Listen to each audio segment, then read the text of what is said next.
think it's recording. Do y'all see like a little recording thing on the top left? Yes. Just making sure.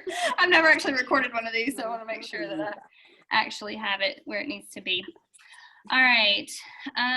If anybody pops up down there that needs to be let in, Sure. So I can go ahead and get started. So, as I say that, somebody else popped up. All right, let me let them in. If I have to stop and do that for a couple minutes, sorry guys, just give me a second. Okay. So we're going to go ahead and get started. Like I said, we're going to just speed through this. I don't want to take up too much of your time on Sunday afternoon, but there are some things we need to go over before we get ready to come back in a few weeks for either Wednesday night or Sunday mornings, depending on where you serve. So the way we're going to do this is I'm going to cover all the COVID stuff up front. Then I'm going to cover just the basic worship stuff that you guys that serve in worship need to know, and Wednesday night specifics. And then those people, I'll let y'all hop off if you do Wednesday night or Sunday morning. Worship on Sunday morning, then you'll be able to hop off after we take some questions from you guys. And then Allison's going to cover Bible study specifics. That way we don't have you guys that just do worship having to hear all the stuff that doesn't really apply to you. So we're going to try to be good stewards of your time and not take up too much of your time. But we want to say thank you guys so much for serving. Thank you for giving your time to being with our kids on Sundays and Wednesdays. And we just are so thankful to be able to get back into church and get back to some sort of normal. It is still going to look different as we first start off, and that's why we want to cover this stuff with you guys. So I'm going to open this up in prayer, and then we will jump right in. Dear God, we come to you right now, and we thank you so much for this time that we are able to talk about new procedures and new policies that we need to have in place in order to keep our kids safe and our servants safe as well. And God, we just thank you for each one of these volunteers that are on this call today. Lord, thank you for their willingness to give up time on a Sunday afternoon to learn more about training and learn more about what we're going to be doing as we return, and also how they can minister to our kids effectively. God, we ask all of these things in your Son's holy and precious name. Amen. Okay, so we are going to start with just the COVID stuff. This will affect everybody. So this is kind of our just overall COVID policies as far as guidelines for you guys, and as well guidelines for parents as they are returning, as their kids are returning. So first of all, what I want to show you, I'll just show you there's a green piece of paper that you're going to get that looks like this, and there's a kind of a teal color. You may see this document floating around a lot over the next few weeks because we're going to be sending that out. And those are our COVID-19 guidelines for you guys as servants, but also we'll be sending those to parents so that they know what is expected of them before they come and before their kids come. So before you arrive, for servants, I'm going to go through, some of you guys also serve in preschool ministry, so I'm going to read through quickly some of those things too, just so you know. And some of you guys may be preschool parents who it's good to know, or have grandkids in preschool ministry. So if it says something about babies, just know I'm just going to read that one and move right along, okay? All right, so before you arrive, we'll need you to go over the wellness policy to make sure that you don't have any symptoms of illness. So the COVID-19 wellness policy is this right here. Servants and children cannot attend class if they have had any of the following symptoms of COVID-19. That's fever, chills, cough, shortness of breath or difficulty breathing, fatigue, muscle or body aches, headache, new loss of taste or smell, sore throat, congestion or runny nose, nausea, vomiting, or diarrhea. So those are the things you'll need to make sure that you haven't had any of those symptoms before you come. If you have and you need to find a replacement, or you need to find a sub, you need to let Allison or me know as quickly as you can that you're sick and that you're not going to be able to serve. So that's before you arrive. When you get here, if you're serving in babies or toddlers rooms, those will be places where you'll need to remove your shoes, or we'll have shoe coverings for your shoes. Some of you guys I know serve downstairs on, one Sunday a month kind of thing. If you serve in babies or 3K, you're going to remove your name tag, and you're also going to have to put on a smock if you serve in one of those smaller rooms. Now, masks are not required, but they are strongly encouraged. A lot of people in service are still wearing those. Mainly, we want to recommend those when you can't maintain 6 feet distance. So in the hallways and that kind of thing, we would ask that you keep those masks on. As far as kids wearing masks, it's the same thing. We're encouraging them, but not requiring them.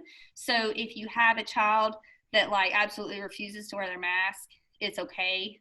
I wouldn't make it like a be all end all discipline issue because they won't put their mask on.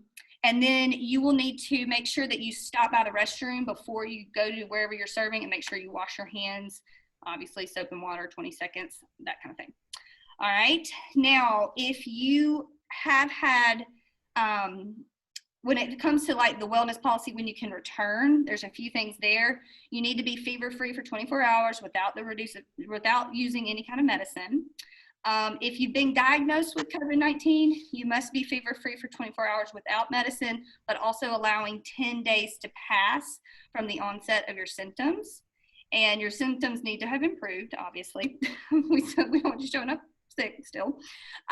If you're asymptomatic and test positive, please allow 10 days to pass before you return to serving as well. If someone you've been in close contact with has been diagnosed with COVID-19, then we want you to wait 14 days before returning from that last exposure to that person. If a servant or child is on an antibiotic, he or she should take that medicine for at least 24 hours before coming back to church. Oh, somebody's trying to get on. Sorry. And then if there are any questions, you can always ask me or Allison, any of the ministers on staff, if you're questioning, when a child gets dropped off, if maybe they do have a fever or whatever, you can let us know. Now, if there is a child that it comes to your class and they do end up having a fever, or you think they're sick, we are going to ask the first responders to help in that way, as we pull them out of the classroom, get them to their parents and that kind of thing, so that we can limit the exposure in the classroom. So those are the things we need you guys to do on your end, making sure that you're well before you come to serve. As far as procedures go, you will obviously need to review that, make sure you're good, make sure you're not running a fever or anything like that. Volunteers need to give as much notice as possible when you can't serve. If you serve at a check-in desk, if you are a check-in volunteer, then you will be the only person that touches that check-in desk kiosk. So there won't be any more coming up and the kids doing their own thing. That one person will be standing at that computer and we'll check everybody in. We've already talked about washing hands. Volunteers will need to sanitize hands for 3K to 5th grade. So anybody in serving in a 3K room and up through 5th grade, all rooms will have hand sanitizer, and you will need to, as the kids come in, give them a squirt of hand sanitizer and make sure they do that. Probably a good practice. This is not something we're requiring, but maybe on the way out to go ahead and just make it a in and out kind of deal. We're going to squirt your hands on the way in and squirt your hands on the way out. Okay, treasure boxes. Treasure boxes have been suspended for the time being because that's a lot of hands in one bucket. So instead, we will have some type of like individually wrapped candy, maybe blow pops or, something for the bigger kids, maybe like dum-dums or something for the, the younger kids. But you will have one thing. It won't be that they get a choice of things. That way they're not wanting to dig through and find any of the certain candy. It'll all be the same thing. It'll either all be Skittles or all be blow pops or all be whatever. So you as the volunteer will pass out whatever the prize is. And that's the same thing if you're doing memory verse or, whatever. Y'all get to decide if, they're getting a candy for a purpose or if you're just giving it out to everybody. That's up to you guys. So each week there will be candy in your classroom or either candy downstairs in the worship room. Communal supplies. So we will not be using stuff like Play-Doh and sharing objects like markers and crayons and that kind of thing. So in order to help with that, each room is going to have these pencil pouches, and inside the pencil pouch is a set of crayons. So there's 8 colors of crayons, and then there's a pair of scissors, a pencil, and a glue stick.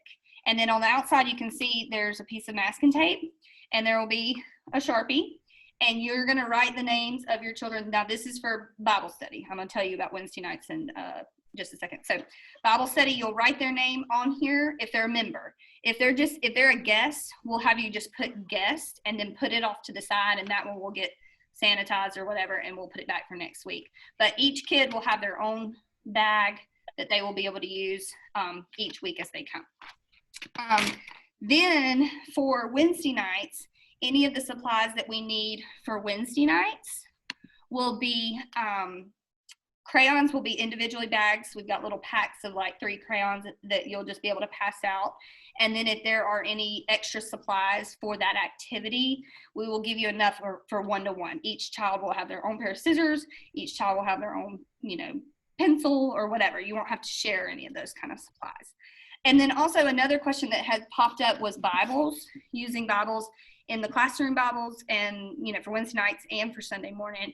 We want them to bring their Bible, obviously, so they can use their personal Bible, but we know that some will not. So you are welcome to use the Bibles in the classrooms, but we will be, at the end of each class, we're going to ask you guys to use our handy dandy Lysol wipes, or Clorox wipes, which right now we have plenty of these, but they are hard to find. So depending on how things go, we may run out. But right now we have plenty to get through the next month or two, I think.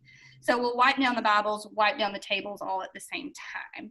So you still can use those on Wednesdays and Sundays, but just know we are going to ask you to kind of wipe them down when they finish.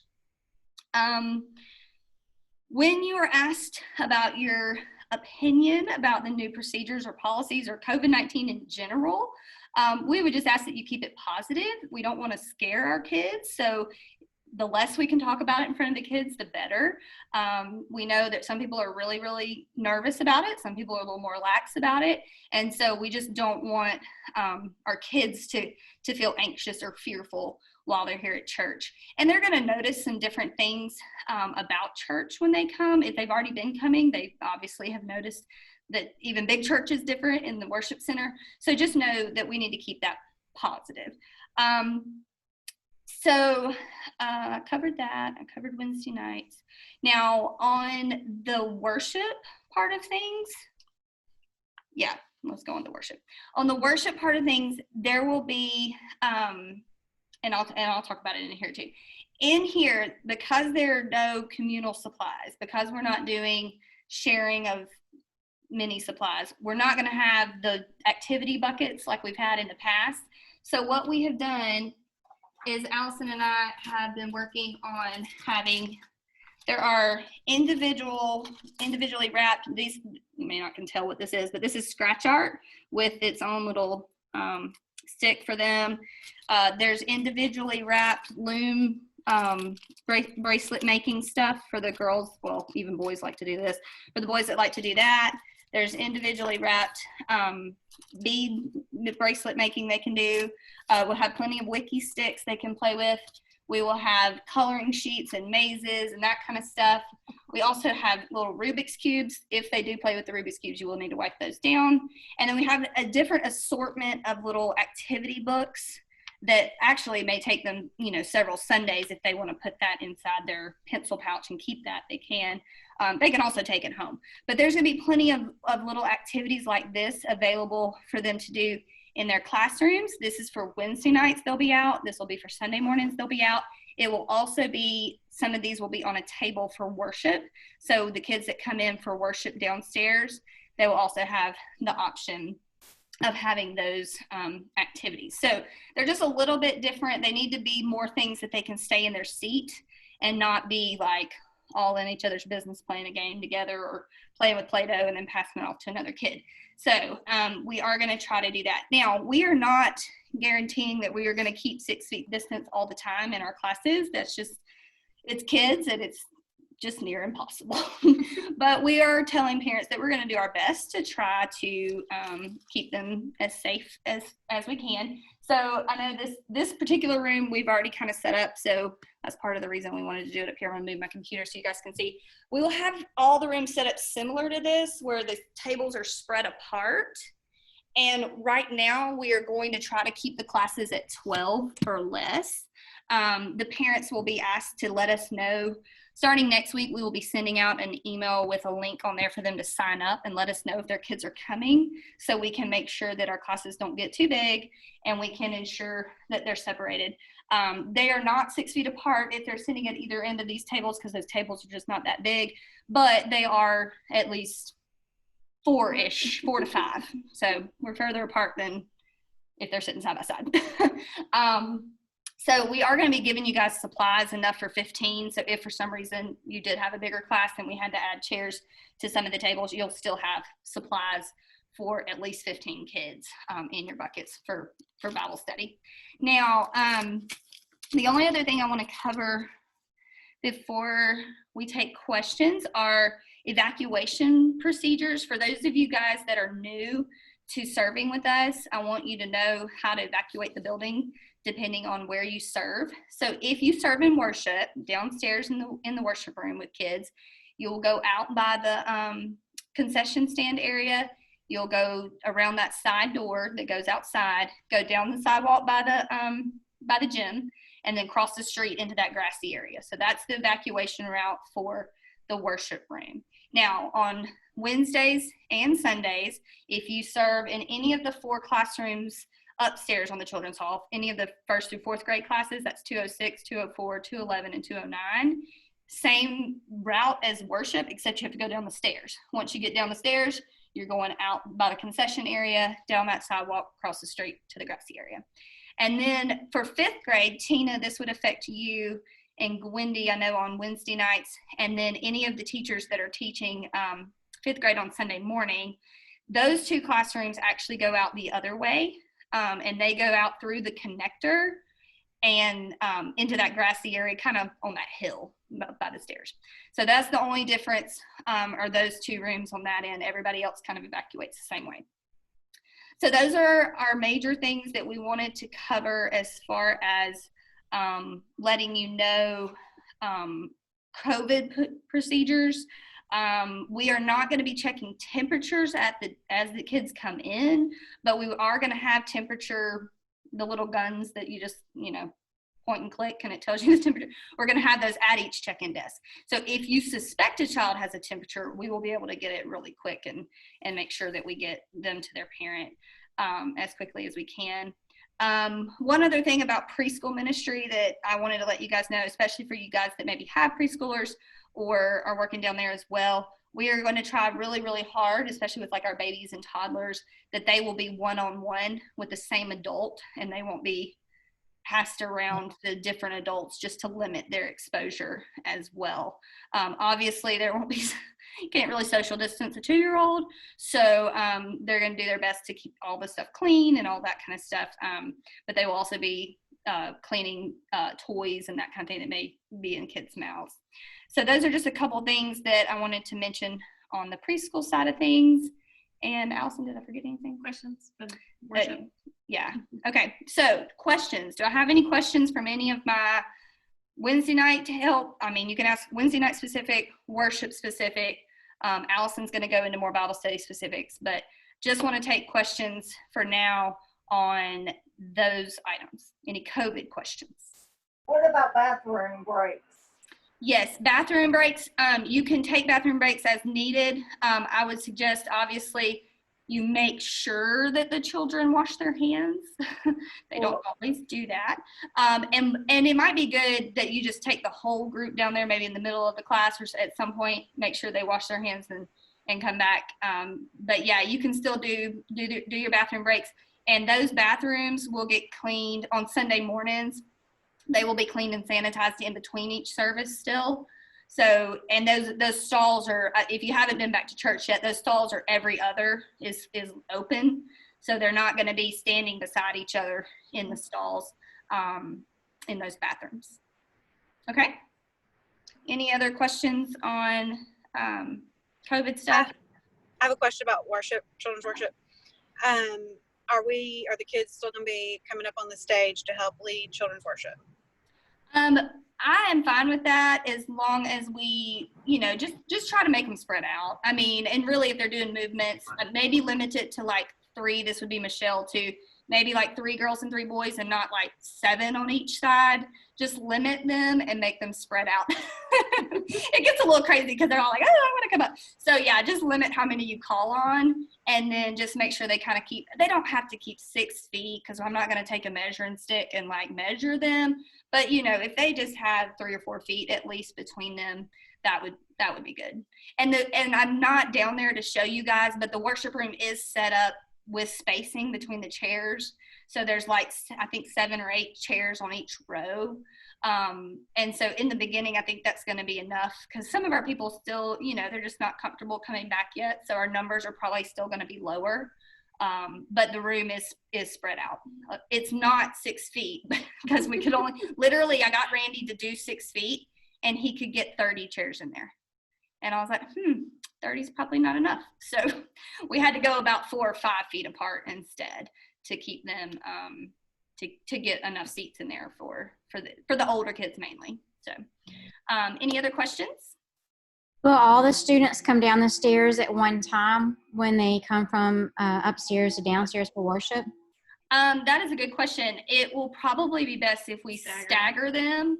That's not something I or Allison had even really thought about. Thank you, Jill. Glad you mentioned that. Because Allison can make sure that we stagger those classes as they dismiss. So we'll just let one class go, give them about 30 seconds, then let another class go. So you guys that teach Bible study, make sure that you are just kind of pop your head out the door and holler at Allison when you're ready, and that way she can know if another group's leaving at the same time, that we can kind of stagger that dismissal and stagger those kids coming in. That's a good question, Jill. I hadn't even, we thought of all of this stuff. We thought of everything. There's plenty of stuff we probably didn't think of, but that was one I had not even, it hadn't crossed my mind. So thank you for that. Any other questions?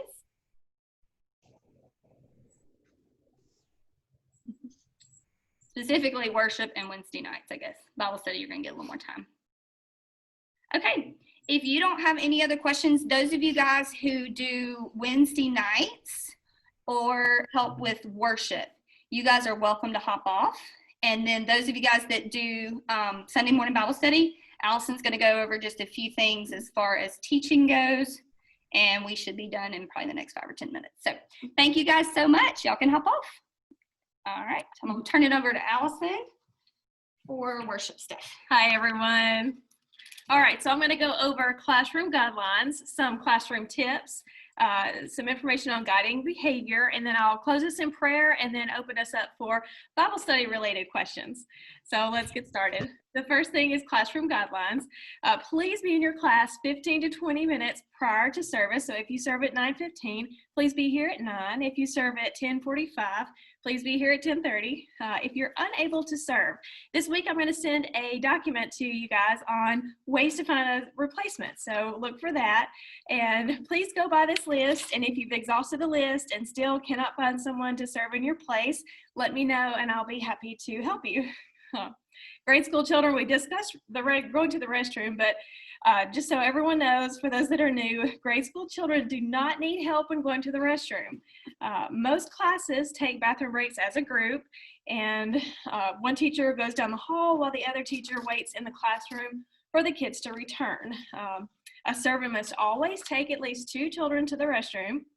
Nut products are not allowed anywhere in our area due to potential allergies. While you're allowed to photograph in your classroom, please do this sparingly because it's great for gifts for parents, but your main attention should be on the kids in the classroom. Dress modestly. Please do not wear any clothing with questionable language or art. Ladies, make sure your dress is moderate length. Now I'm going to go through classroom tips. Number 1, respect is a two-way street. So if you want kids in your classroom to respect you, you must respect them as well. What I mean by that is if a child in your classroom wants to share something, whether it's something they heard about COVID or it's about their dog that passed away 2 years ago, my seasoned teachers will tell you this comes up a lot in prayer requests. Please take the time to listen to them and to show interest. Be prepared. Children will be much more receptive to the lesson you're teaching if you've already read over the lesson yourself and know what you'll be teaching rather than reading it for the first time in front of the kids. Next is teach with enthusiasm.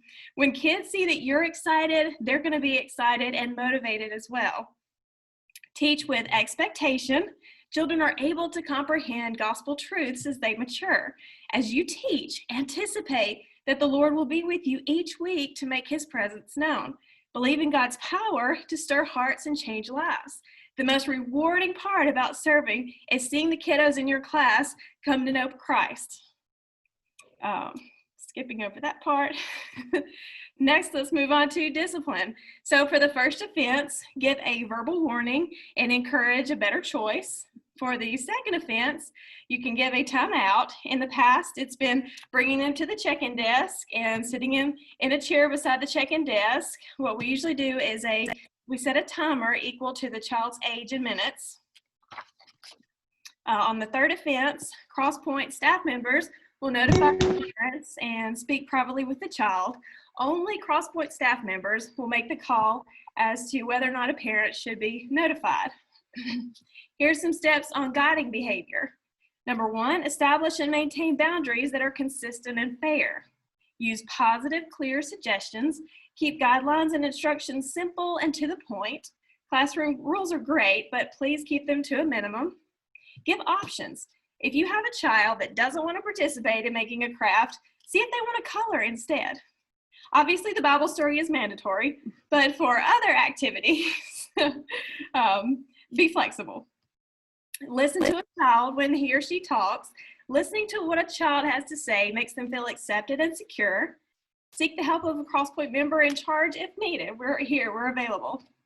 And for the lessons portion, I thought I'd go over the lesson itself and show you what you'll be seeing each week. So you'll all have a binder that has the lessons in it. This is our first lesson, which is Celebrating Heaven. You get to read it backwards.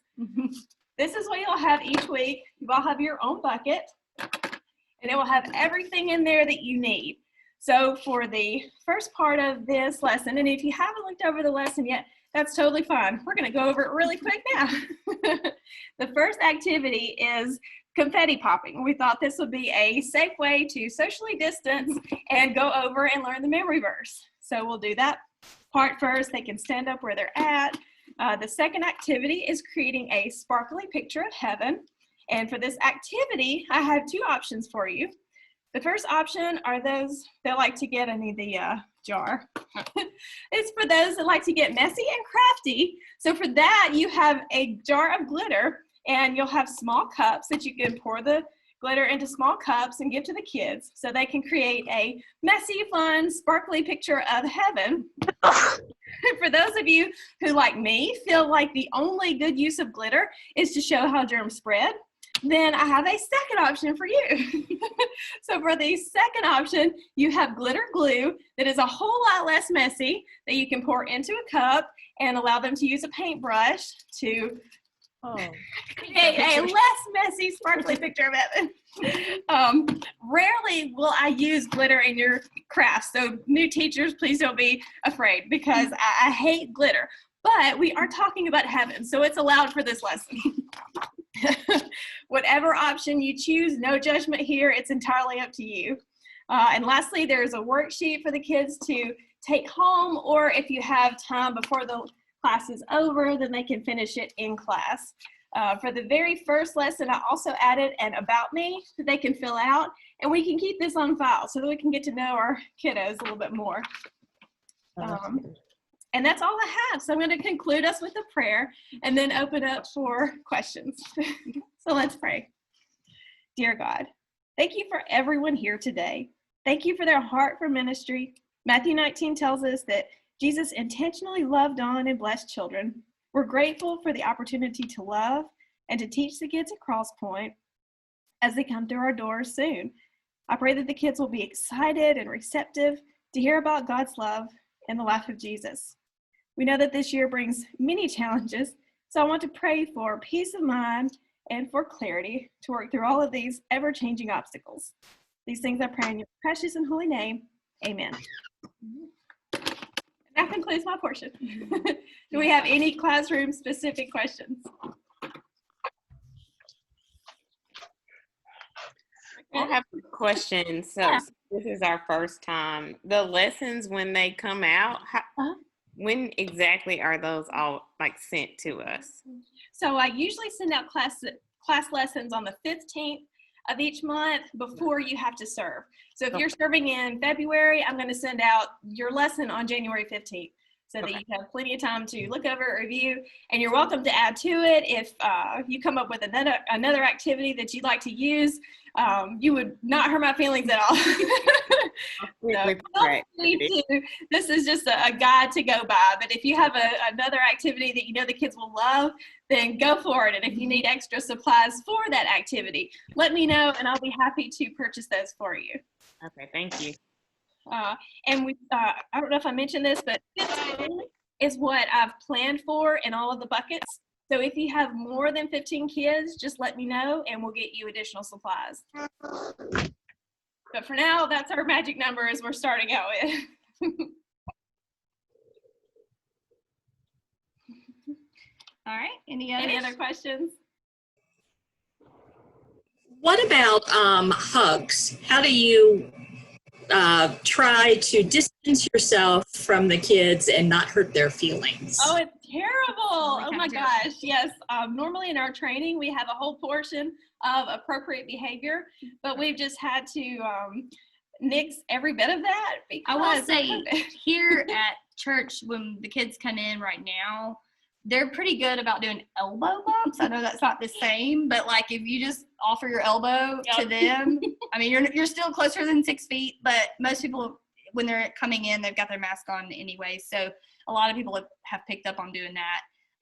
So you can try that. And some of them may like run and attack you and you honestly can't avoid the hug that first time. I think that's happened to me once or twice.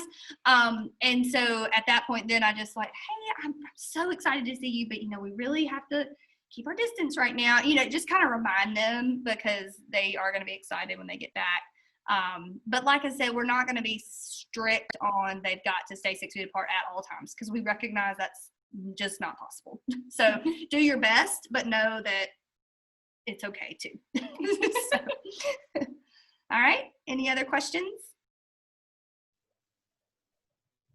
All right, well, we will let you guys go. That was pretty good, 2:34. Wow. I mean, we started at what, 2:02, so we're right at 30 minutes. So thank you guys so much, and we appreciate y'all, and we will see you. We are planning to start back on the 13th for Sunday morning. For Wednesday night, it'll be on the 9th. If anything changes, you'll hear from us, and we'll let you guys know.